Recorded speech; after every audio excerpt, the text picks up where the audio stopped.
Village dictionary நேயர்களுக்கு வணக்கம். இன்னைக்கு நம்ம ஒரு கோயிலை பற்றி பார்க்க போகிறோம். எந்த கோயில் அப்படின்னு பார்த்தீங்கன்னா நம்ம திருச்சி மாவட்டம் முசிறியில் இருக்க சந்திரமௌலீஸ்வரர் கற்பகவள்ளி அம்மாள் கோயில்.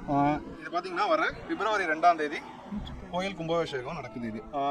இது என்ன இதுக்கு ஸ்பெஷல் அப்படின்னு பார்த்தீங்கன்னா, முக்கியமாக இந்த 3 நட்சத்திரம் ரோஹிணி, அஸ்தம், திருவோணம், இந்த 3 நட்சத்திரத்துக்கும் வழிபாட்டு தலம் இந்த சந்திரமௌலீஸ்வரர். இந்த சந்திரமௌலீஸ்வரர் ஆலயத்துக்கு ஏன் அந்த பேர் வந்துச்சு அப்படின்னா, கிபி 1710 அந்த காலகட்டத்துல நம்ம முசிறியை மதுரை நாயக்க மன்னர்களால இங்கே ஆளப்பட்டுச்சு இந்த பகுதி.